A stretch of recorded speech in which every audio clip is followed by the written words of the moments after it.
Bienvenue au podcast Inspiration Santé avec votre hôtesse Émilie Boileau. Le podcast pour vous inspirer à rejoindre la santé optimale. Merci à Stéphane de Équipe Castleman chez RE/MAX de nous accueillir dans ses locaux. Bonjour tout le monde, bienvenue au podcast Inspiration Santé. Aujourd'hui, j'ai la chance de recevoir Alex Demers. Alex, bon matin. Bon matin. Ça va bien? Ça va très bien, toi? Oui, hey Alex, ça te tente de me donner un petit background de qui tu es, tu donner un aperçu aux gens qui t'ont jamais, peut-être qui n'ont jamais entendu parler de toi? Oui, je vais essayer de faire ça assez court là, pour résumer un peu. Présentement, j'ai ma propre firme d'investissement. Fait que ce que je fais, c'est que je gère mon propre portefeuille, je fais des transactions boursières. J'offre également de la formation sur le courtage, là, dans le fond, les plateformes de courtage en ligne pour acheter soi-même des actions, des fonds négociés en bourse. Puis j'offre également du service conseil pour les PME. Puis de où ça l'a parti tout ça? Pourquoi exactement tu as décidé de t'en aller dans cette lignée-là? C'est quoi ton background? Tu étais à l'école? Parle-moi un peu. Au fait, j'ai fait un bac en finance, mais là, on recule, j'avais début vingtaine, là, mais j'ai pas commencé avec ça, là. J'ai commencé avec ma propre entreprise. Ma première compagnie, c'était une compagnie d'esthétique automobile à domicile, fait qu'on est loin de la finance puis de l'investissement. Donc, c'était davantage me diriger vers travailler à mon compte comme entrepreneur que avec l'investissement. Et ça, en fait, c'est quelque chose qui s'est bâti au fil du temps, là, toute l'histoire de gérer soi-même ses placements. Ça fait 10 ans que je fais ça, là. OK. Puis, toi, t'as-tu toujours voulu, t'as-tu toujours été dans le genre, moi, je vais avoir ma propre entreprise, je vais me gérer moi-même? C'est-tu pour ça que tu t'es en allé dans cette lignée-là? T'as-tu de la famille? Dans ma famille, il n'y a pas d'entrepreneur. Puis, tu sais, initialement, j'ai fait un deck en électronique. Donc, j'ai travaillé à peu près quasiment un an chez CAE comme technicien pour les simulateurs de vol.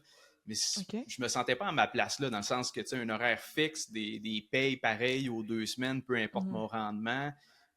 Puis, il y a la certaine hiérarchie aussi là-dedans que tu peux pas vraiment dépasser de ton cadre de tes tâches. Donc, tout ça, c'était quelque chose que je me sentais brimé, si tu veux. Fait que c'est l'idée de la liberté, autant financière qu'au niveau professionnel, qui m'a poussé vers l'entrepreneuriat.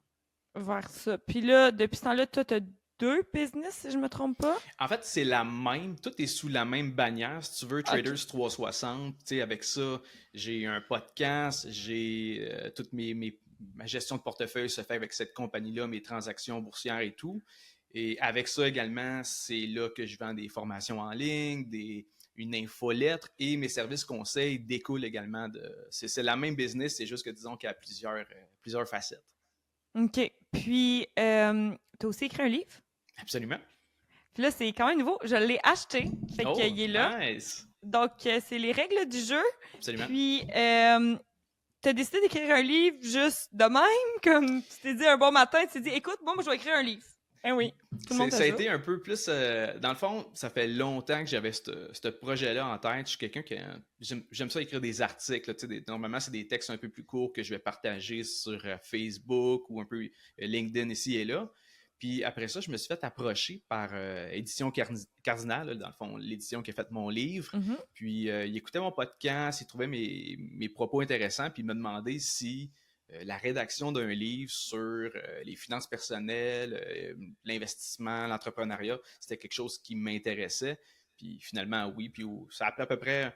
La rédaction a pris à peu près un an, puis il vient de sortir en avril. OK. Puis, t'as de quoi t'être fière parce qu'écoute, les gens, moi, je t'ai connu à travers le podcast. C'est mon chum qui m'a fait découvrir qui tu es, mettons. Puis, je pense que t'as une grande partie que ma passion pour l'investissement a comme commencé. Puis, c'est pas quelque chose que chez nous, on parlait beaucoup d'argent. Okay? Chez nous, ça n'a jamais été à table, on parlait d'argent. Mon père, c'était un entrepreneur. Mon grand-père, c'est un entrepreneur.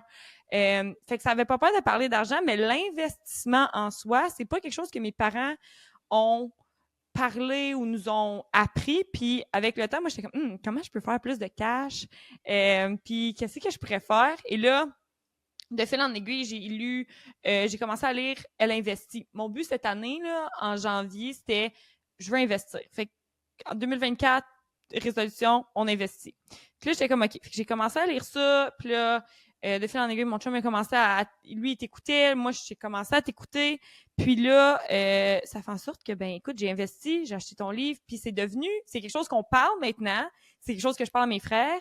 Fait que je me dis, je suis pas la seule que t'influence comme ça. C'était ça ton but de prime abord? C'était quoi le but dans tout ça?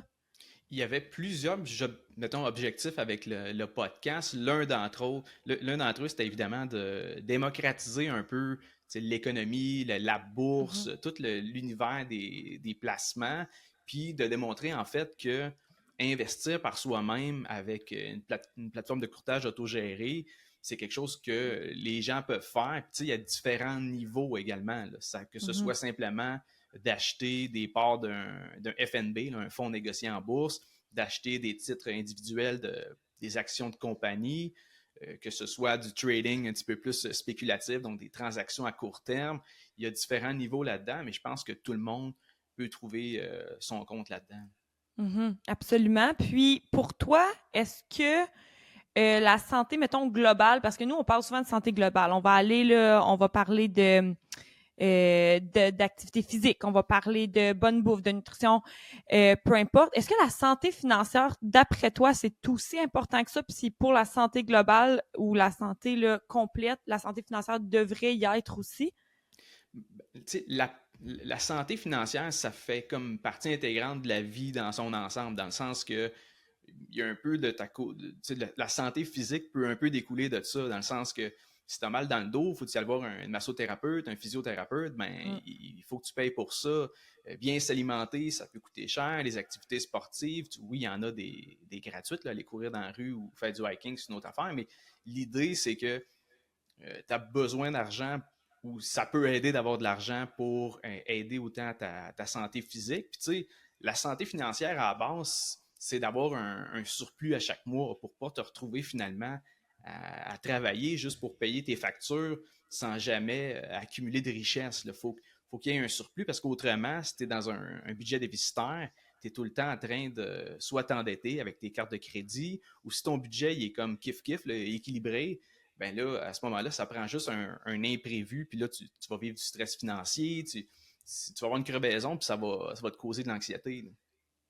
Puis souvent, nous, on dit, tu sais, dans le fond, tu veux pouvoir utiliser, mais tu veux pouvoir vivre longtemps. Fait que nous, tu sais, c'est souvent ça qu'on va dire, tu veux un bon mode de vie. Puis là, les gens vont dire, ouais, mais mettons, nous autres, nos accompagnements en coaching, ouais, mais c'est cher, tout ça. Mais moi, je le vois comme un investissement.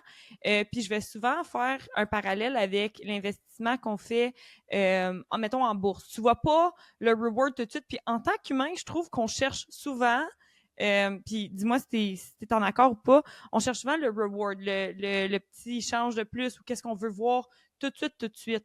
Pareil comme mettons, en entraînement, peu importe, c'est comme ça aussi, un peu en bourse ou en investissement, right? Ben, on cherche la gratification instantanée. Dans le fond, on cherche tout de suite à avoir la récompense. On fournit des efforts. Bon, mais je veux la récompense là. Puis que ce soit en investissement ou en affaires ou au training en t'entraînant, ça prend du temps, ça prend de la discipline, de la constance pour finalement arriver à des résultats qui ont de l'allure. Tu sais, en investissement, la beauté de ça, c'est que le temps, il joue en ta faveur. C'est-à-dire que pour que la magie des intérêts composés arrive, ben, ça prend des années. Là, on parle de décennies, non pas de quelques mois.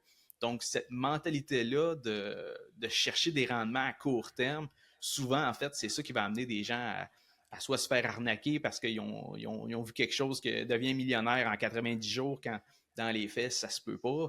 Donc, il faut apprendre à repousser la gratification puis à justement être constant, que ce soit au niveau de l'investissement ou au niveau de l'entraînement. Exactement. Puis moi, là, mettons qu'on regarde. Là, j'arrive ici, mes clients, moi, ou peu importe, on parle de ça parce qu'on parle de changement de mode de vie.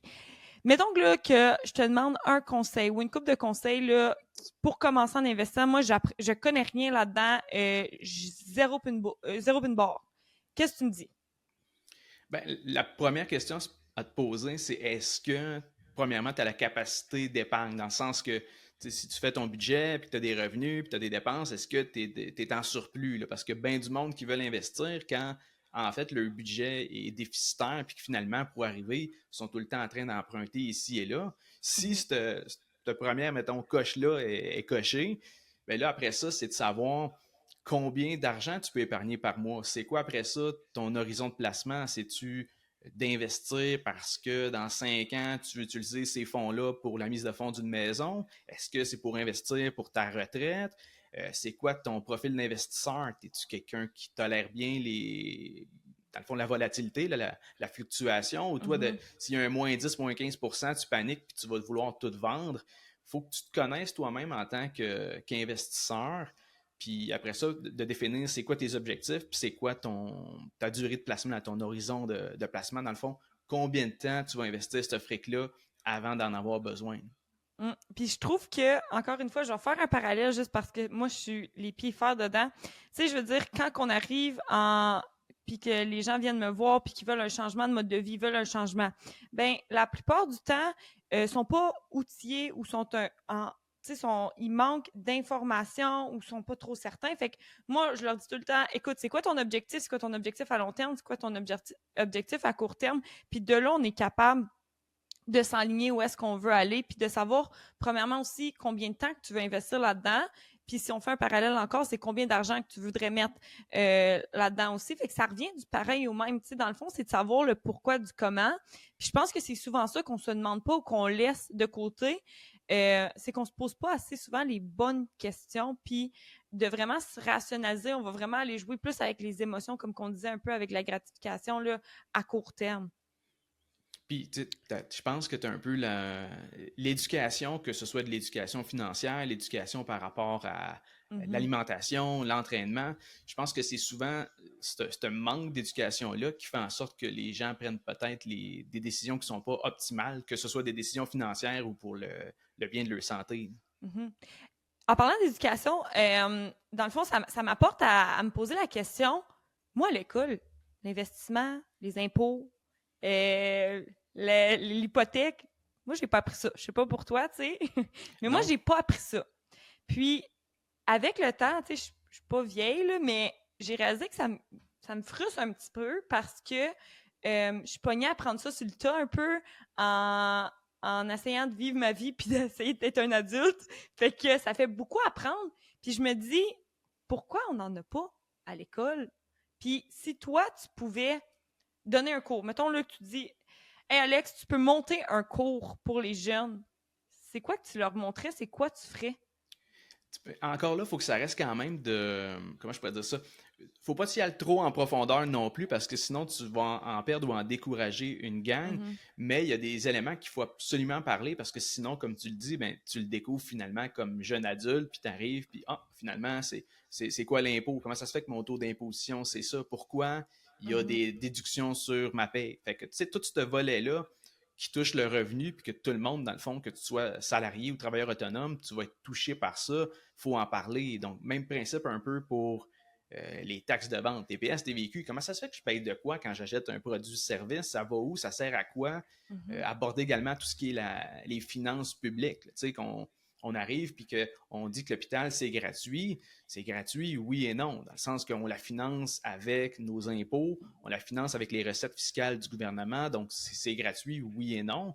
Fait que tout ce volet-là, c'est sûr que, étant donné que ça touche tout le monde, j'aborderais ça. Puis, l'autre chose, ce serait également du côté des finances personnelles, comment utiliser les comptes enregistrés qui sont des outils d'investissement que le gouvernement nous donne à notre disposition. Il y a bien des gens qui ne comprennent pas c'est quoi l'utilité d'un CELI. Ça s'appelle un compte d'épargne libre d'impôt. Ça devrait s'appeler un compte de placement libre d'impôt parce que le but de ça, c'est de mettre ses actions, ses FNB, peu importe, ses investissements à l'intérieur de ça, puis tu te retrouves à tous tes revenus de placement, que ce soit des gains en capital, des intérêts, des dividendes, tout ça, c'est non imposable. Mais il y a bien du monde qui n'utilise même pas ce compte-là. Et un peu le même principe pour REER, R3E et compagnie. Fait que c'est toutes des choses qui sont tellement intéressantes puis que je trouve qu'on ne sait pas, puis que moi, je savais pas. Écoute, je savais même pas c'était quoi un taux directeur avant, genre très peu. Puis là, je suis comme, est-ce que je suis nouille? Comme, est-ce que je suis la seule qui connaît pas ça? Puis plus que j'en parle, plus que je réalise que, ben non, je suis pas nouille, là. C'est que tout le monde, ils apprennent à différents comme niveaux. Si j'ai pas de maison, pourquoi comme, mais on l'apprend pas à l'école, on apprend le théorème de Pythagore, tu sais, je veux dire, c'est tellement utile. Oui, c'est classique. Le classique. Alex, moi, je me demandais, est-ce que tu es capable d'avoir un équilibre? Est-ce que tu es capable euh, d'avoir tes business, de pouvoir vivre un équilibre, mettons, dans le sport, de bien manger, ou est-ce qu'il y a quelque part que ça laque, comme que je dis toujours? Ben, je te dirais que équilibré, ça c'est pas le premier adjectif qui me viendrait en tête pour me qualifier. Mm. Par contre, du côté de business, puis l'entraînement, l'alimentation, ce volet-là, je le fais dans le sens que pour moi, c'est une priorité, là. Mon corps, j'en ai OK. rien qu'un, puis je pogne le dedans le restant de mes jours. Donc, je vais prioriser ça. C'est sûr que, par contre, si je mets du temps sur ma business, mon trading, mon entraînement, mon alimentation, tout ça, ben, à un moment donné, il y a d'autres sphères qui sont touchées. Donc, tout ce qui peut être relations interpersonnelles, des activités qui sortent du gym et de la business. Ben, à un moment donné, on a toutes 24 heures d'une journée. C'est une question de quelle tâche, quelle chose qu'on priorise. Puis à un moment donné, ben, tu mets des affaires de côté. Mais du côté équilibre, travail et entraînement, je trouve mon compte là-dedans. C'est juste que, comme je te dis, ça touche d'autres sphères.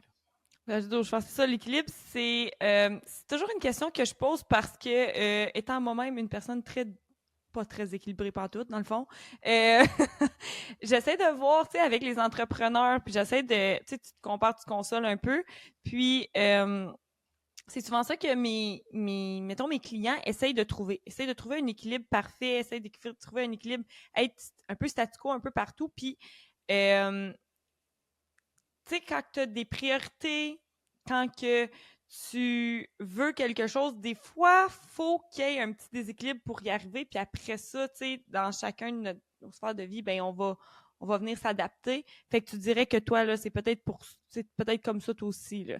Ben, honnêtement, je pense que ça dépend beaucoup des ambitions des gens parce que Mm.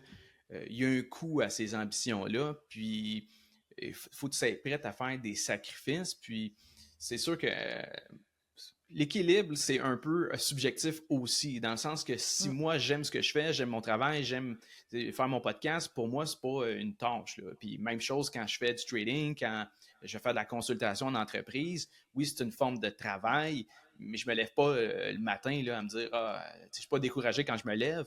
Fait que, est-ce que tu veux une vie équilibrée en ayant 35 heures de travail, puis que tu as le temps d'aller voir la game de soccer de tes équipes, puis que tu as le temps de faire un paquet d'affaires, mais que finalement, tu n'es peut-être pas satisfait autant du point de vue professionnel, financier ou autre. Donc, l'équilibre, pour moi, ce n'est pas nécessairement l'objectif à tout prix. Je pense que ça dépend beaucoup de chacune des personnes. De la personne, on dirait que ça me rassure de savoir ça, là, parce que, comme que je t'ai dit, je suis extrêmement... Ben, les gens que je me tiens avec aussi, comme, tu sais, dans le monde de... Mettons, je pense à ma copropriétaire, là, la personne que je suis copropriétaire avec, non plus, elle est pas très équilibrée, puis on dirait qu'on se console en se disant que c'est ça, mais aux yeux des autres, peut-être des fois, ça peut être, tu sais, un petit peu unhealthy ou comme pas santé parce qu'ils Mhm. cherchent à l'équilibre, tout ça. Mais encore une fois, je pense que ça dépend de tes ambitions. Puis je pense que tu démontres aussi que peut-être que ce petit déséquilibre-là, pour toi, ça a été avantageux, veux pas, parce que tu es rendu où tu es aujourd'hui. Fait que là, dans le fond, tu me dis que tu fais de la consultation en business. Ouais. C'est quoi exactement que tu fais? Pour mettre ça le plus simple possible, là, Ouais. c'est souvent du redressement financier. C'est plate, mais quand ta business ça roule puis tout va bien, tu m'appelles pas. Par contre, si tu commences à voir que depuis 2-3 ans, ta profitabilité a descend, c'est-à-dire tes revenus ont bien beau augmenter, mais tes coûts augmentent plus, puis là, tu as moins de bénéfices au bout de l'année, tu essaies de trouver des solutions. Sinon, que ce soit au niveau de l'optimisation opérationnelle, au niveau des processus, ou dans le cas où quelqu'un veut vendre sa business d'un horizon de 24-36 mois, puis qui veut l'optimiser pour que au niveau de ses chiffres, ça allait de l'allure, au niveau de, tu sais, quand l'acheteur, il vient faire le tour autant des infras que comment les manuels de procédure pour les employés. Grosso modo, je suis là, je suis un peu le docteur des finances d'une business. Ça serait ça, la consulte. Puis ça varie, le mandat varie énormément selon le besoin des clients. Puis on ne parle pas non plus de travailleurs autonomes qui font 200-300 000 par année. Là, on parle de plusieurs millions de chiffres d'affaires parce que sinon, mes coûts comme consultant, tu n'auras pas de retour sur investissement. Il faut déjà te chercher une coupe de 10 000 $ pour que ça fasse un retour sur investissement pour toi. Là. Puis, est-ce que tu en as, comme tu as commencé ça, est-ce que tu vois qu'il y a de plus en plus d'entreprises qui ont besoin de toi? Parce que, tu sais, on s'entend que financièrement, pour certaines personnes, c'est plus difficile en ce moment, avec l'inflation et tout ça. Est-ce que les entreprises ont mangé un coup? Effectivement, parce que tu sais, veux pas, il y a un lien entre les consommateurs et les entreprises. Les consommateurs achètent au business. Donc, s'il y a un ralentissement au niveau des dépenses discrétionnaires, il y a certains secteurs qui sont touchés. Il y a également l'aspect que depuis de 2022, la remontée des taux d'intérêt, il y a beaucoup d'entreprises qui ont financé leur croissance avec de la dette. Donc, ils se retrouvent avec des prêts. Là-dedans, il y a des marges de crédit à taux variable, il y a des prêts qui doivent être renouvelés, qui ont été renouvelés à des taux plus élevés. Donc, le côté de l'endettement au sein des entreprises, ça a fait en sorte que là, justement, financièrement, c'est plus difficile parce que d'un côté, tes revenus sont peut-être en baisse, puis tes paiements de dettes, de prêts, là, sont plus élevés. Tout ça fait comme un cocktail parfait pour que, là, financièrement, c'est plus difficile qu'avant. OK, puis là, fait que là, toi, tu l'as senti. Toi, mettons, dans ça, les gens viennent te voir, puis là, tu vas les suggérer, tu vas leur donner des conseils, mais c'est quoi, dis-moi si c'est indiscret, là, mais c'est quoi les plus grands problèmes ou les plus grandes choses que tu vois, ou le plus commun, que tu vas être comme, ah ouais, ça me revient tout le temps. Y en a-tu? Il y a plusieurs choses qui reviennent, mais je te dirais que si mettons, on veut résumer ça en quelques phrases, là, c'est une question de... Tu sais, nous, au personnel, on a des choses qu'on comprend plus ou moins là, au niveau des finances personnelles. Il y a des gens, justement, je te parlais des comptes enregistrés tantôt. Ben, les entrepreneurs ont d'autres réalités, c'est-à-dire qu'eux autres, en plus de leurs finances personnelles, ils doivent gérer les finances de leur entreprise. Donc, il y a la compréhension de la comptabilité, donc autant les états financiers, les ratios financiers. Tu sais, quand tu lis tes chiffres, tu n'es pas supposé de juste regarder le chiffre d'affaires en haut, les ventes, puis les bénéfices, les profits en bas. Il y a beaucoup d'autres choses qui parlent là-dedans. Puis, si tu compares d'une année à l'autre, tu es capable d'en tirer des conclusions. Donc, pour beaucoup d'entrepreneurs, la compréhension même de leurs chiffres n'est pas là. Les systèmes de comptabilité se font souvent à l'externe. Donc, il n'y a pas de commis comptable à part des grosses business, mais des plus petites business, mettons entre 1 à 3 millions, il y a bien du monde que leur comptabilité est faite à l'externe. Donc, ils envoient tous les papiers à comptable, puis là, à la fin du trimestre, ils savent combien ils doivent en impôts, en DAS, en taxes, etc. Mais ils n'ont pas la picture au day-to-day pour prendre des décisions éclairées. Fait que mon rôle, souvent, c'est juste de venir jouer dans ces chiffres-là, puis en fait, leur faire comprendre un peu plus leur réalité financière. Puis suite à ça, ben, ça va leur permettre de prendre des décisions, que ce soit d'éliminer des départements au sein de leur business parce que c'est pas rentable, que ce soit des fois, ça peut être de se libérer d'un certain nombre d'employés parce que finalement,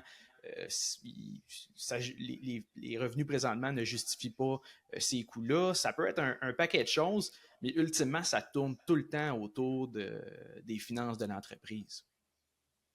OK. Puis, qu'est-ce que je trouve intéressant là-dedans, c'est que comment qu'on fait pour apprendre tout ça, tu sais? C'est moi, je me dis, tu sais, les finances, à cause que là, tu as finances personnelles. Après ça, là, tu décides d'être entrepreneur, puis il y en a de plus en plus qui veulent être entrepreneurs. Puis tu vois ça, mettons, sur les réseaux sociaux, là. Tu sais, je veux dire, mon âge, puis plus jeune, mettons, l'âge de mes frères, sont comme, OK, ben moi, je vais devenir entrepreneur parce que, tu sais, c'est qu'est-ce que TikTok m'a dit que c'était, mettons, cool en ce moment.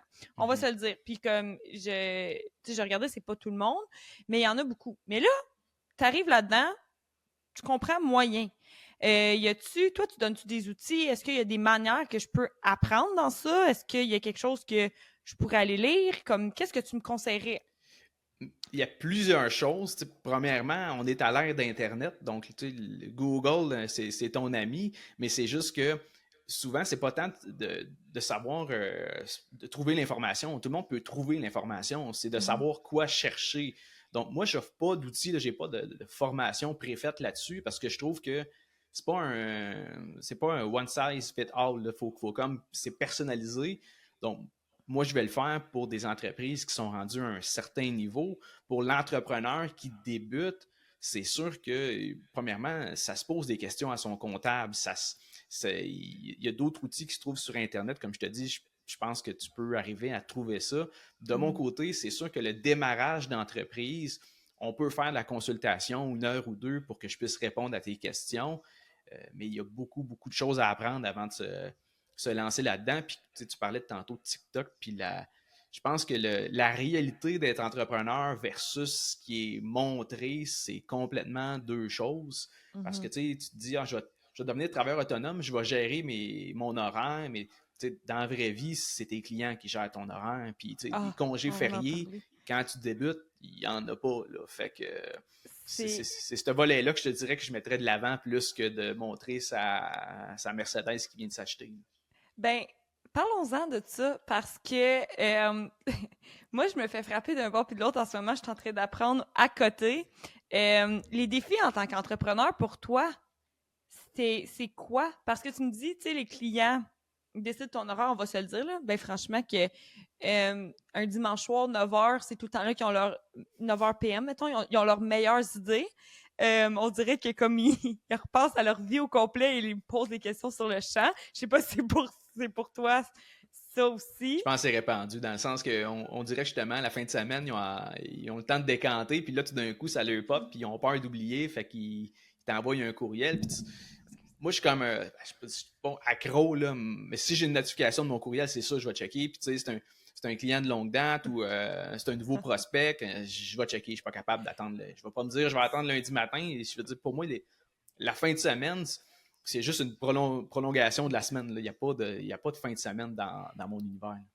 Non, c'est ça que, ben, dans le fond, j'ai pris cette semaine, c'est ma semaine de vacances, puis c'est la première fois là, depuis, je pense que j'ai fini l'université que je suis en vacances, puis pour moi, ça a été difficile à cause que j'étais comme, ben là, mes clients, puis je pense que même la fin de semaine, ils vont me parler, puis là, j'ai comme un peu comme toi, t'as une notif, tu réponds, puis après ça, c'est une roue qui tourne, qui finit plus jamais, tu sais, puis ton cerveau roule tout le temps aussi.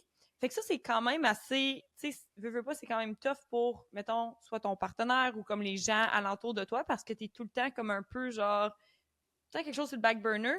Outre que ça, toi, y a-tu d'autres choses que tu trouves, mais je sais pas si pour toi c'est tough ça, mais c'est quoi qui est tough en tant qu'entrepreneur?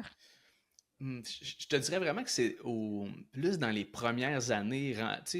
Moi, ça fait faire 12 ans que je suis là-dedans. Là, fait qu'un moment donné, tes épreuves difficiles, puis tes problèmes de cash flow, puis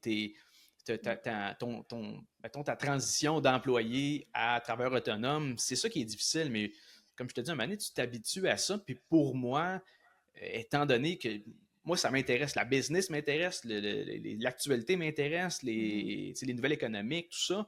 Fait que pour moi, j'ai pas l'impression de travailler. Là. Je suis pas en train de. Je suis pas en train de dire, je suis en train de gâcher ma vie, je fais juste travailler. Mhm. Ma vie présentement, c'est ça. Puis, comme je te dis, je suis bien là-dedans. Fait que des difficultés en ce moment, j'en ai pas je ne mettrais pas des gros points majeurs là-dessus. Là. Fait que, mais au début, par Ouais. contre, c'est là que c'est difficile parce que tu fais tes premiers apprentissages, puis apprendre, c'est plate, mais ça vient souvent avec des erreurs. Fait que tu perds du fric ou tu fais des moves qui sont pas nécessairement les meilleurs. Là, tu réalises que finalement, tu pensais que devenir millionnaire en 2 ans, puis c'est pas mal plus un processus d'une couple d'années. Là. Fait que Ouais. c'est. C'est quoi les plus grands apprentissages, mettons, que tu as appris dans ton parcours jusqu'à date? Parce que, genre, t'es pas. Ben, je vais me permettre, là, t'as pas l'air si vieux que ça, puis tu dis que ça fait déjà Tant mieux. 12 ans que t'es en business. Je suis comme, t'as commencé à quel âge? J'ai commencé à 22, fait que là, tu peux OK. faire le calcul, je suis rendu à 34. Mais tu sais, comme je te dis au départ, c'était une business d'esthétique automobile à domicile. Mhm. On n'est pas. Tu sais, l'évolution t'amène ailleurs, Mais j'aurais pas pu commencer à 22 ans avec une firme d'investissement puis de la consultation en entreprise quand moi-même, j'ai pas d'expérience puis j'ai pas les notions. Fait que C'est ça. ça prend ce processus-là. Puis encore là, ça dépend où que tu veux te rendre aussi. Mais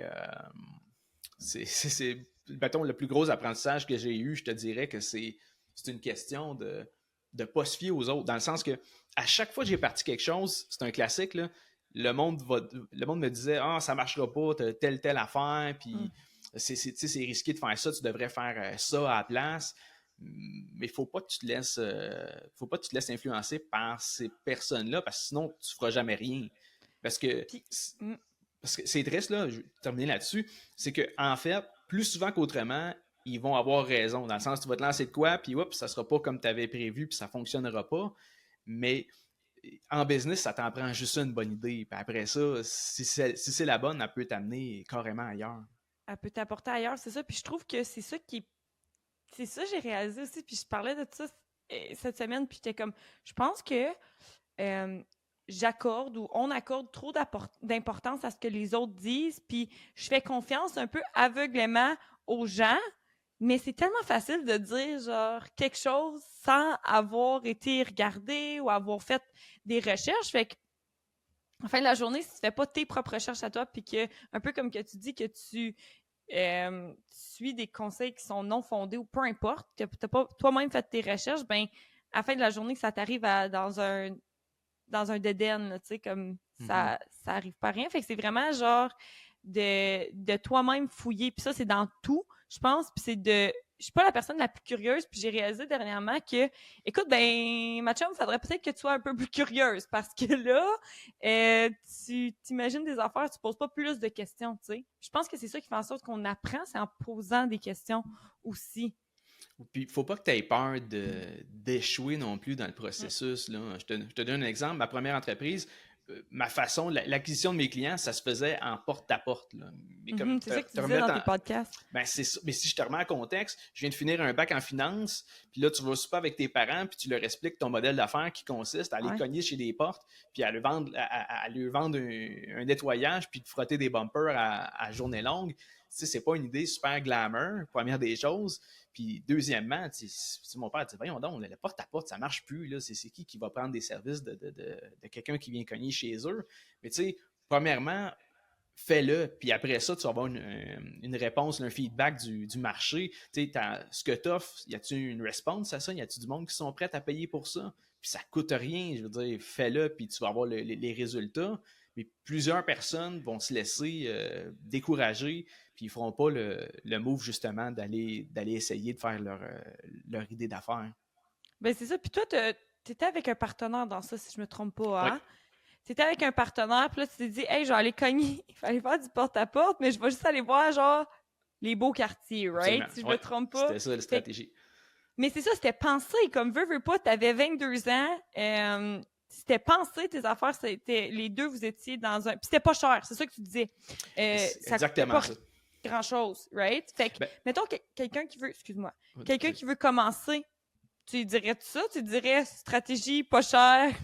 C'est parce que, dans le fond, au début, quand tu es jeune, une des barrières à l'entrée de te lancer en affaires, c'est souvent les coûts de démarrage. Fait que si tu as une idée, un projet d'affaires en tête, puis pour le starter, ça te prend 100 000, puis qu'il faut que tu ailles chercher des prêts à gauche, à droite, puis que faut que tu convaincre un investisseur, un partenaire financier, c'est pas évident quand tu as 22 ans avec zéro expérience. Fait que moi, c'était une des raisons pour laquelle je me suis lancé là-dedans. C'était au niveau des coûts de démarrage. Je veux dire, c'est peut-être 2-3 000 $ d'équipement, balayeuse, les gainés, les produits, tout ça.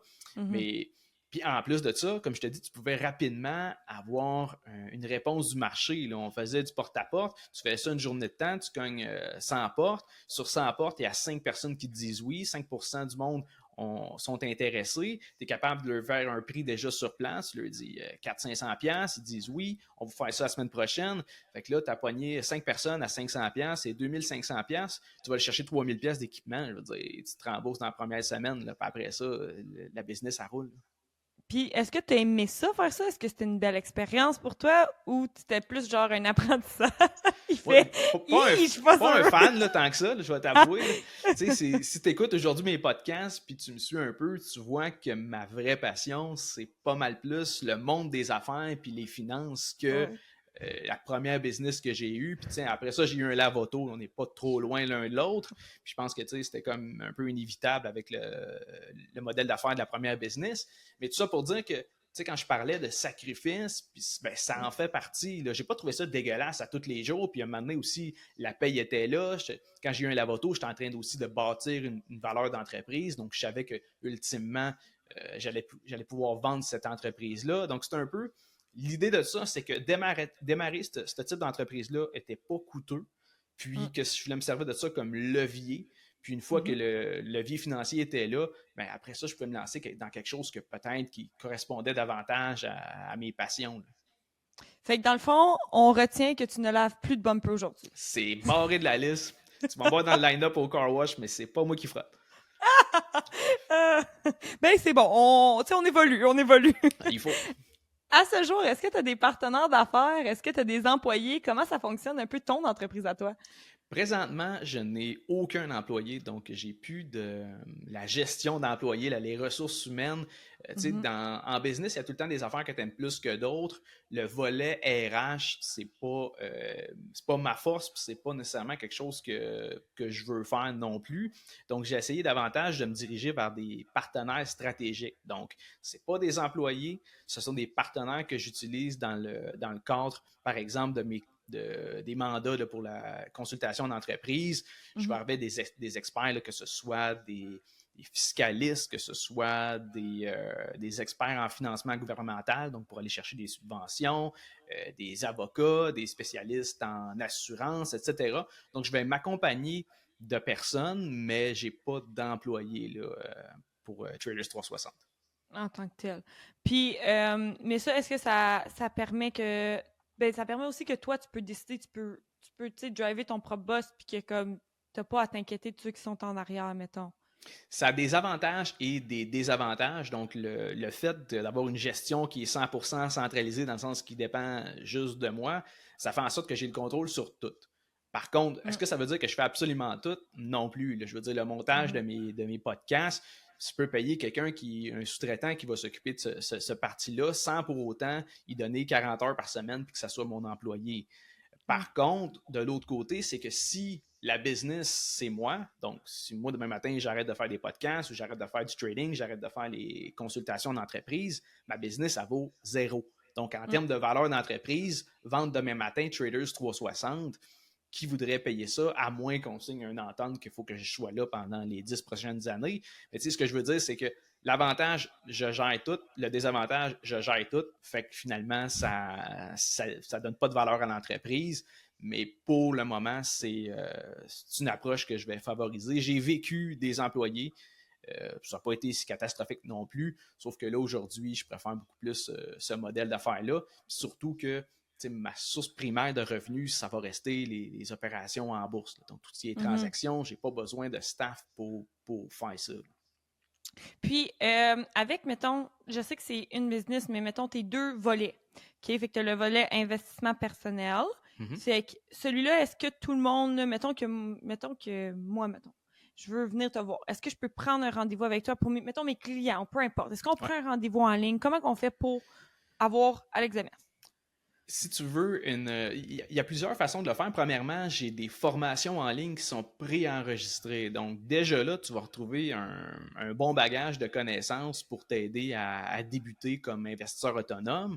Si ensuite de ça, tu as fait les formations, puis il y a encore d'autres questions qui sont peut-être plus spécifiques ou plus poussées, là, à ce moment-là, je peux faire de la consultation. Là, un peu comme on fait là en vidéoconférence sur Teams. Tu fais une consultation d'1 heure, puis je réponds à tes questions. Encore là, je précise, là, je ne suis pas un conseiller financier ou un gestionnaire de portefeuille. Là. Je ne peux pas te dire, achète ça, tel fonds, telle affaire, diversifie comme ça. C'est plus des questions-réponses par rapport au courtage, à une plateforme de courtage autogéré. Puis, on discute un peu de tes finances personnelles. OK. Puis là, mettons qu'on regarde. Tu as des deux volets.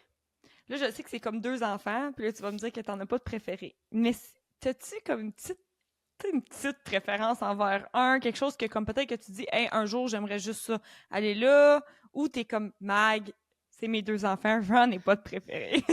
Ben, c'est très similaire au niveau de... Pour moi, en fait, ce que ça fait, en fait, c'est que ça diversifie un peu mes activités parce que faire du trading à journée longue, parler uniquement de bourse, puis de regarder des résultats financiers, puis de trader devant des écrans, un moment donné, ça fait son temps. Fait qu'aller après ça, former des gens là-dessus, c'est encore quelque chose qui m'intéresse. Mais la consultation en entreprise, puis me présenter là sur place, rencontrer des gens, c'est... Pour moi, ça fait en sorte que je profite plus de ce que je fais, mettons, au day-to-day. Donc, j'ai besoin un peu des deux. Puis, j'ai découvert ça récemment, justement, le volet entreprise. C'est quelque chose que... Moi, j'adore ça parce que là, j'apprends un peu chacune des industries, comment ça fonctionne. Je veux dire, j'étais allé dans le secteur agricole, j'étais allé dans un garage, j'étais allé dans une compagnie qui est dans la rénovation résidentielle. Fait qu'à un moment donné, tu touches un peu à tout, puis tu vois un peu la réalité de chaque secteur d'activité, puis ça m'aide après ça, moi-même, en tant qu'entrepreneur ou investisseur.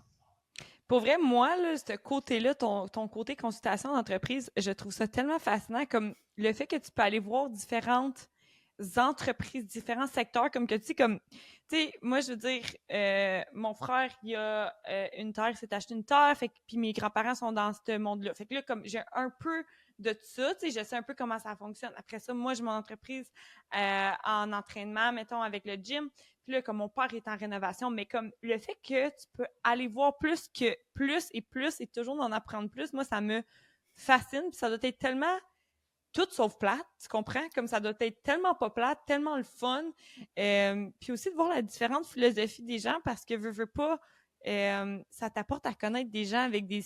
Comme pour que tu réussisses en entreprise, il faut que tu penses un peu différemment au outside the box. Fait que ça te fait voir différentes couleurs de gens aussi, tu sais. C'est en plein ça. Puis l'affaire qui est intéressante là-dedans, c'est que tu peux...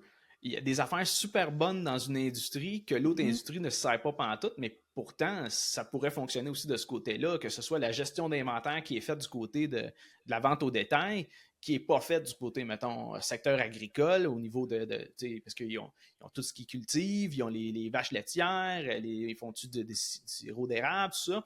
Fait que tu peux mélanger un peu les facettes de chacune des industries. Puis comme tu dis, tu rencontres des personnes qui sont tellement différentes. Là. Je veux dire, un matin, je m'en vais à Lanaudière dans des champs agricoles. Puis l'après-midi, je m'en vais au centre-ville de Montréal, au 10e étage, pour jaser avec du monde qui sont en veston-cravate. C'est tellement des réalités différentes. Mais moi, c'est justement un des éléments que j'apprécie là-dedans. Oui, puis je pense que tu peux aussi, comme côté, mettons, développement personnel, je pense que c'est avec ça aussi que tu peux vraiment te définir aussi. Tu peux aller regarder puis prendre un peu de chacun puis être un peu genre, hey, sur mon côté à moi, c'est comme ça que je veux être ou, oh, ça me donne une bonne idée ou peu importe, là, tu sais. Absolument. Pour toi, mettons que tu avais une chose. Là, je sais, les gens vont me dire, puis je le sais, je la pose tout le temps cette question-là, puis ils sont comme, ben oui, mais des fois, il n'y a rien qu'on voudrait changer, j'apprends. Non, non, on a tout, puis je l'ai dit la dernière fois, tout quelque chose qu'on veut changer. Quelque part, un petit quelque chose. Ça serait quoi, comme? Changer au niveau de mon parcours, au niveau de ma personne. Ah, ben vas-y pour les deux. Oh my God, je me suis compliqué. OK. Ah! Il est comme toi! Okay, ben, au niveau du parcours, je pourrais prendre la réponse classique de dire je veux faire mes erreurs parce que j'ai appris avec mes erreurs, puis c'est pas faux non plus. Mais tu sais, mettons que je l'ai échappé, c'est que tu sais, avant de partir à Traders 360 avec des formations en ligne, j'ai parti un centre de formation en personne. Là. Donc, j'avais un local commercial, j'ai mis pour 50 000 $ d'amélioration locative, puis dans le fond, j'ai opéré ce business-là 1 an. Mais tu sais, je me suis rendu rapidement compte que l'achalandage au niveau, puisqu'on est restreint, là, je veux dire, c'est un secteur géographique, il n'y a personne qui va partir de Trois-Rivières, monter dans les Laurentides pour suivre une formation de 12 heures. Là. Fait que je me suis un peu, en voulant tellement offrir ce type de service-là en personne, je me suis nuit, puis comme je te dis, après 1 an, j'ai fermé les portes de cette business-là. Donc, si j'aurais pu réfléchir davantage à mon modèle d'affaires, j'aurais peut-être évité mettons, un move qui était moyen du côté business. Là. Puis ça, c'est en quelle année que tu as fait ça exactement? Après que j'ai vendu le Lavoto, donc c'était en 2018. 2018, par Ouais. exemple, Trader, c'était un an plus tard en 2019. Là, fait que, Ouais, mais c'est ça qui arrive, c'est qu'à ce temps-là, mettons pré le COVID ou whatever, là, c'était tellement plus focalisé sur en personne, puis veux pas même si c'était de la, on va se le dire, là, excusez, là, mais de la merde, là, mais t'étais tout en ligne, puis tu sais, j'ai fait mon bac en ligne à un certain moment donné, ça te fait réaliser que, un, on peut faire ce qu'on fait aujourd'hui, puis que deux, pas besoin que tout soit, tu sais, en personne, mais comment tu fais savoir ça en 2018, 2019, ben, en c'est pas que l'essayant, tu sais? Ben oui et non, dans le sens que en l'essayant, là, après ça, comme je te dis, il y a un coup à essayer, puis ça Ouais. aurait pu fonctionner, mais vois-tu, mettons même ça aurait fonctionné la première année. Tu sais, la vie est bien faite, là, parce que j'ai ouvert ça en 2018, je l'ai fermé la même année, là, après un an, puis en Mhm. 2020, ben tout c'était les confinements, fait que finalement, la vie m'a probablement aidé, mais l'idée, c'est simplement de je m'avais posé la question, je veux reach combien de monde, puis il y a combien de monde dans un Ouais. rayon X qui sont intéressés par ça, puis qui veulent payer ces services-là, parce que oui, il y avait la formation, mais il y avait aussi la grosseur du local, c'est parce que je voulais un salon de trading, donc du monde qui vienne réellement Mm. trader là, sur place, puis qu'il y a des traders, puis qu'il y a une espèce de communauté qui se bâtit là-dedans. Les décors c'était un peu pour refléter la bourse de New York. Donc, Ouais. j'avais comme un projet en tête qui était un petit peu avant son temps peut-être, mais je l'ai essayé, puis je te dirais que récemment, c'était pas mal ma plus grosse gaffe niveau business. Puis, comment tu fais pour. Ça, c'est une question un peu selfish là, de ma part parce que c'est ben, un peu de moi, je veux savoir que tu mets de l'argent dans quelque chose, puis tu te dis, faut que je fasse confiance. Tu sais, bien beau que tu aies fait toutes les recherches du monde ou que des fois on y va plus émotionnel, puis tu te dis, je veux pas perdre de cash. Tu veux pas perdre de cash, mais comment tu dis, un, deux, trois, go, on le fait? Comment? Je pense que c'est quelque chose qui est en dedans de toi, dans le sens que Mm. moi, honnêtement, je préfère faire 50 000 à mon compte que de faire 350 000 pour travailler avec pour quelqu'un d'autre. Là. Fait qu'un moment Mhm. donné, si tu veux travailler à ton compte, c'est sûr que tu peux essayer de faire des trucs pour limiter le plus possible les coûts. Mais un moment donné, si tu veux te faire connaître, ça va prendre des coûts marketing. Si tu veux bâtir de quoi, ça prend un investissement en argent. Fait que pour moi, tu te poses la question, mais ça ne veut pas dire de ne pas faire tes recherches, ça ne veut pas dire de prendre des décisions sur un coup de tête, mais à un moment donné, il faut que tu fasses le jump si tu veux te lancer, puis travailler à ton compte, avoir ta business, puis bâtir de quoi. Mhm. Fait que pour toi, là, c'est comme tu as dit un peu au début, là, la liberté, c'est plus important que n'importe quoi, mettons. Absolument. C'est l'affaire que j'ai priorisée dans ma vie parce que j'avais quand même relativement un bel emploi. Mon père travaillait là, ça fait comme 20 ans.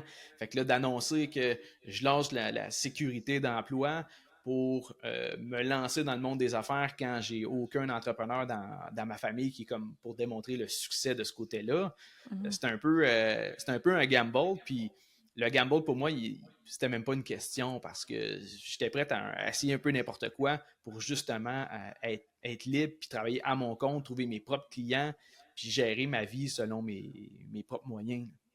Puis de là, tu parles un peu de ta famille et tout ça. Comment ta famille, elle a vu ça quand t'as dit Tchabaye, moi je m'enligne pour laver des chars?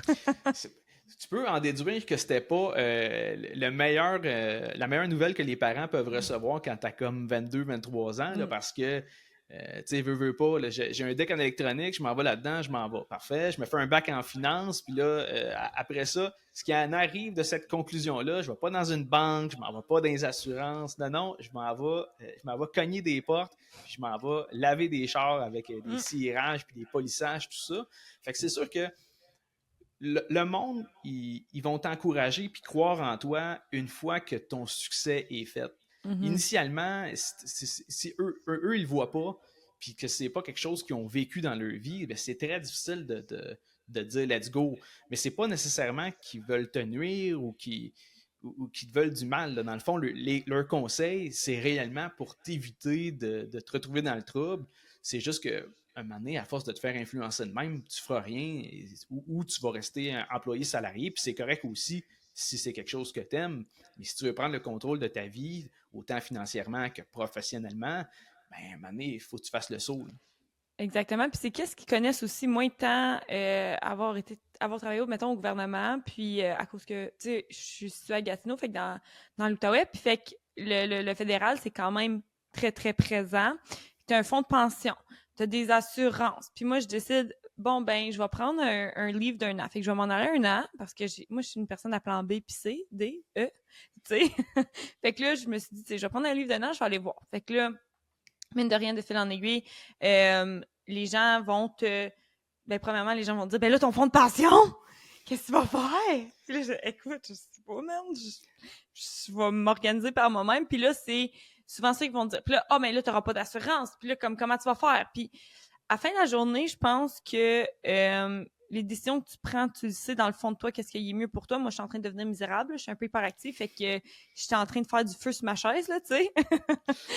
Puis à la fin de la journée, c'est que je veux pas avoir à, comment je pourrais dire ça, à rester à, mettons, un salaire.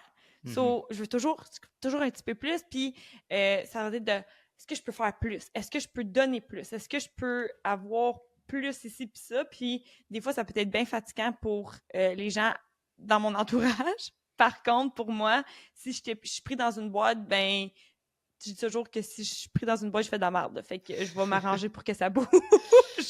Ben, tu sais, ton raisonnement est bon, puis tu sais, je suis un peu dans cette philosophie-là, dans le sens que pour moi, la rémunération à l'heure, c'est pas quelque chose que je suis capable d'adhérer parce que moi, je vais être payé en fonction de mes résultats, en fonction de mes performances. Je peux pas avoir la même paye la semaine que je me traîne les pieds versus la semaine que je fais mer et monde pour être capable de générer quelque chose. Fait que tu sais, la question de la productivité dans le secteur public, ça ne veut pas dire que les employés dans le secteur public ne travaillent pas, là, au contraire, c'est juste qu'ils ne sont pas récompensés à la hauteur de leurs efforts. Fait que c'est seulement en fonction du temps travaillé. Fait que le nombre d'heures de travail, pour moi, ça n'a comme pas de conséquences. Si en 1 heure, je t'arrive avec une idée qui fait en sorte que tu doubles ton chiffre d'affaires, là, c'est fictif, là, ben pourquoi tu me paierais juste le montant qu'on a défini de l'heure? Fait que le plus possible, je m'éloigne de ça. Tu sais, même mes mandats de consultation, je ne suis pas payé à l'heure. Là. Je suis payé, on calcule qu'est-ce qu'on pourrait aller chercher. Puis c'est à partir de là que je définis mon tarif. Là, parce que nombre d'heures, je ne vais pas te charger quand je suis dans mon lit à 10 heures en train de réfléchir à des idées pour ta business.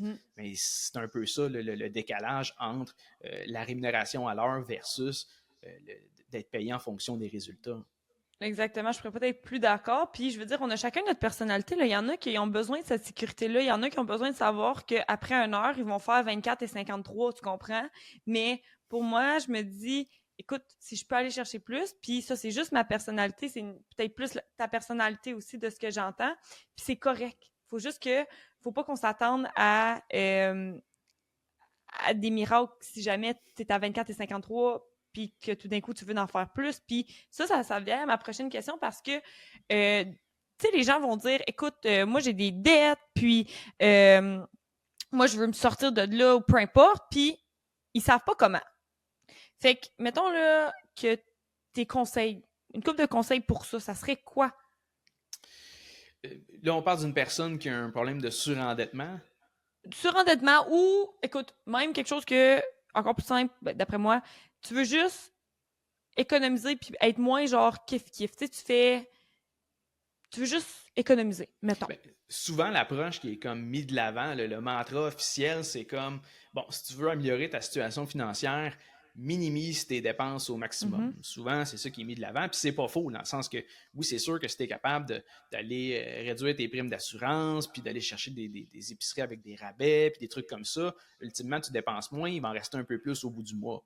Sauf que tu peux également travailler sur l'autre colonne, c'est-à-dire la colonne des revenus. C'est pas intouchable. Donc, que ce soit en ayant soit un deuxième emploi ou en partant à ton compte, là, mais en gardant ton emploi primaire, sauf que tu vas aller chercher des revenus excédentaires en allant chercher des contrats ici et là. Fait que c'est une question d'arriver par mois avec un surplus. Donc, soit tu augmentes tes revenus, soit tu pèses tes dépenses. Il n'y a pas 1000 solutions à ça. Puis après ça, c'est de prioriser soit le remboursement de tes dettes. Si tu n'as plus de dettes, ben c'est de prioriser d'avoir de l'épargne de côté puis de l'investir, puis de mettre en place un plan pour que ça fonctionne, parce que ça n'arrivera jamais tout seul. Là. Si demain matin, tu passes de 80 000 à 95 000, il y a beaucoup de monde qui ne vont pas dire je vais augmenter mon taux d'épargne. Ils vont juste dire bon, ben, je vais changer de taux parce que là, j'ai une promotion, fait que je vais me gâter un peu, j'ai travaillé fort. Fait que Exactement. la santé financière découle de chacun de tes choix, puis du temps que tu es prêt à mettre pour aller chercher des revenus, puis qu'est-ce que tu es prêt à aller couper pour augmenter ta balance à la fin du mois. Puis là, j'ai pas le choix de faire un parallèle avec la perte de poids ou peu importe, ou la prise de masse, parce que c'est exactement ce que je dis. On va parler, oui, là, garochez-moi pas des tomates, là, comme si vous avez des problèmes d'hormones puis des problèmes de santé, là, c'est autre chose. Mais, de prime abord, le plus simple des simples, c'est calories in, calories out. Qu'est-ce qui rentre? Qu'est-ce qui sort? Puis, tu as le choix. Tu fais plus de dépenses énergétiques, fait que tu bouges plus, ou tu manges moins. Fait que tu as le choix, mettons. Fait que ça revient à la même affaire, tu sais, je veux dire, c'est des choix que tu prends, puis de là encore, tu dis, il faut qu'il y ait un plan. Même chose, il faut qu'il y ait un plan pour que tu arrives à destination. Puis qu'est-ce qui est encore plus intéressant, je trouve, c'est que tu dis, comme je trouve qu'on entend souvent les gens, on va dépenser moins, mais à un moment donné, quand tu grattes la scène, il n'y en a plus à gratter, puis moi, je me dis tout le temps, c'est quoi ton talent? Qu'est-ce que tu es bon dedans? OK, t'es bon à... Là, c'est pas vrai, là, mais t'es bon à colorier des mandalas. Bon, ben, vends-les tes mandalas, tu comprends? Fait que c'est plus compliqué que ça, mais tu comprends? C'est aller chercher ton talent à toi, puis de l'exploiter si tu veux d'autres revenus, si tu veux aller plus loin avec ça. Tu sais, on a tout chacun un superpower, un talent qu'on peut aller exploiter. Puis justement, ton point est super bon dans le sens que dans la vie, tu as des forces, tu as des connaissances particulières, des compétences particulières, ben, capitalise là-dessus et essaie de les monétiser parce que c'est le même que tu veux. Tu sais, les gens, là, aller chercher de l'argent, il n'y a pas de magie. Il faut que tu offres quelque chose, qu'il y a de la demande, que tu veux aider les gens. Fait que souvent, mettons, tu te demandes qu'est-ce que je pourrais faire. Ben, pose-toi la question, c'est quoi que les gens n'ont pas le temps de faire? Qu'est-ce que les gens n'ont pas envie de faire ou ce que les gens n'ont pas les compétences pour faire? Ben à ce moment-là, tu trouves là-dedans qu'est-ce que tu pourrais offrir, puis tu vas trouver du monde qui vont être prêt à te donner de l'argent. Donc, effectivement, c'est important de faire une introspection puis de regarder c'est quoi mes forces, c'est quoi mes compétences que j'ai versus les gens, qu'est-ce que je serais prêt à faire gratuitement, que ça prend un certain talent, ben trouve ça, puis monétise-le. Puis derrière ça, il y a souvent un modèle d'affaires qui ne nécessite pas nécessairement des infras à tout casser. Exactement. Exactement, c'est exactement ça. Je trouve que c'est super intéressant. Je suis comme, wow!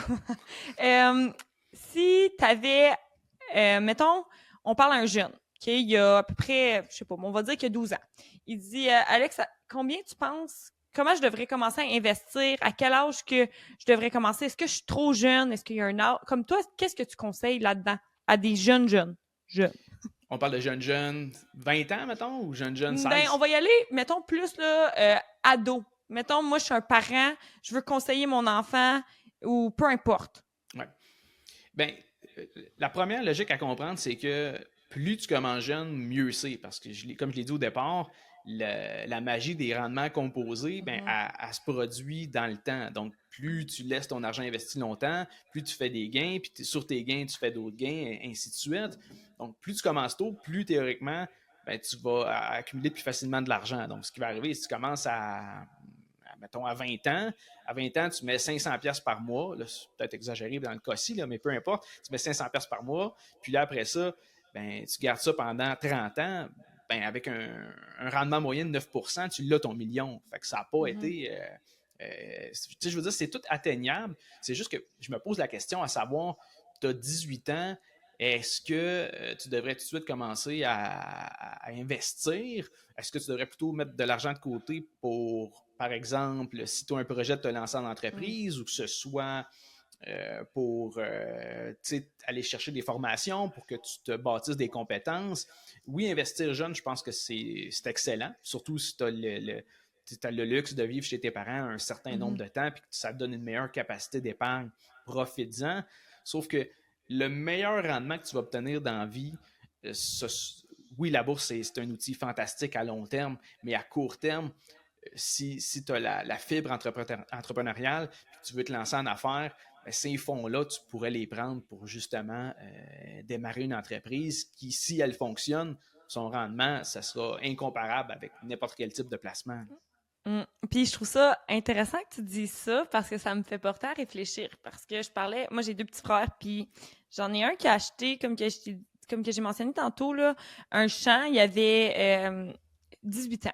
OK. Puis là, à ce jour, on est comme, hey Marc, comme, pourquoi tu investis pas? Parce qu'il est comme, ben j'ai mon champ. Puis là, au début, j'étais comme, ouais, mais tu sais, tu serais peut-être mieux d'investir. Mais non, lui, il investit différemment de la plupart des gens, on va se le dire, là. Il y a un franc qui récolte.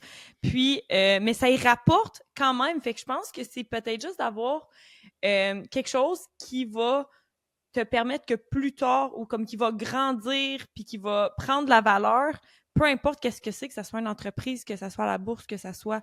peu importe, tu sais. 100% d'accord. Pour lui, c'est un champ, puis il a acheté le champ. Fait que déjà là, il y a un actif on s'attend qu'il prenne de la valeur dans le temps. En attendant, il obtient du rendement parce que il plante des affaires et il cultive, puis après ça, il vend ses matières premières. Fait que ça, c'est une forme d'investissement. Ça pourrait être également de l'immobilier, que ce soit en partenariat avec tes parents ou avec un groupe de personnes. La bourse, c'est un type d'investissement comme un autre. C'est sûr que c'est un des outils les plus connus là, parce que c'est un des placements classiques. Là. Tout le monde connaît un peu les fonds mutuels, puis les REER, les marchés boursiers. Les mécaniques internes, c'est autre chose, là, mais l'idée, c'est que épargner, mettre son épargne, aller à la banque, puis avoir un conseiller qui met ça dans un CPG ou dans des fonds mutuels, c'est quelque chose que les gens connaissent, mais je pense que, comme tu dis, il y a beaucoup d'autres formes d'investissement. Puis je pense que qu'est-ce qu'il y en a à retenir là-dedans, c'est, tu sais, de pas avoir peur. Puis de pas avoir peur de, t'informer, de pas avoir peur de l'argent. Parce que je pense qu'il y en a qui ont une certaine peur ou c'est, tu sais, s'il y en a que c'est tabou, peu importe, d'en parler. Mais je pense que le plus qu'on en parle, le plus qu'on met ça comme si c'était n'importe quoi, le plus que les gens sont informés. Puis c'est ça qui est important à la fin de la journée, tu sais. Bien d'accord avec toi. Moi, pour finir, là, je finis tout le temps avec des questions. Je pose tout le temps des questions comme ça à chaque début de semaine ou à chaque fin de semaine. Donc, moi, mes questions, c'est les suivantes. Donc, ton point fort de la semaine, ça a été quoi cette semaine? Point fort de la semaine? Il est comme Colin des questions! J'étais pas prêt à ça. Je pensais pas qu'il y avait un examen à la fin. Honnêtement, point fort, les marchés ont mieux réagi que j'aurais pu anticiper. Fait que le portefeuille a monté, ce qui est une bonne nouvelle à court terme. Des transactions qui ont terminé également dans le positif. Fait qu'on va prendre ça comme étant la bonne nouvelle cette semaine. Parfait. Puis là, comme que tu sais, ton point faible de la semaine, ça serait quoi? Mon point faible, c'est que je me suis pas assez préparé pour un podcast. Fait que j'étais arrivé et j'avais pas encore les réponses à ces fameuses questions. Non, honnêtement, point faible de la semaine. Je focalise tellement pas sur les points négatifs que je pourrais dire que j'en ai pas. Mais sinon, juste avant le podcast, j'ai eu une perte de courant. Fait que c'était comme. J'étais comme plus prêt pour le podcast. Mais gars, vois-tu, la vie est bien faite puis ça s'est rétabli. Fait que point négatif, c'est tellement temporaire que je mets pas l'accent là-dessus. Ça vaut parfait. Ça, puis la dernière, ton objectif de la semaine, je sais qu'on est jeudi, là, on record le podcast jeudi, ouais, mais c'est ça. T'en trouves un? L'objectif de la semaine. J'espérais que d'ici la fin de la semaine, j'ai un autre contrat qui débute, que ce soit avec en partenariat d'affaires, que ce soit avec une consultation d'entreprise. Moi, dans le fond, à chaque fois que j'ai un nouveau client, c'est un nouveau défi. Fait que souhaitons que j'en aie un autre d'ici la fin de la semaine. Ben, on te le souhaite. Alex, où est-ce qu'on peut te trouver? Plug-toi, comme que je dis. Tu peux me trouver un peu partout. En fait, si tu veux la version audio, tu peux retrouver mon podcast Finance 360 avec Alex Demers sur Spotify, Apple Podcasts, Google Podcasts et toutes les autres plateformes.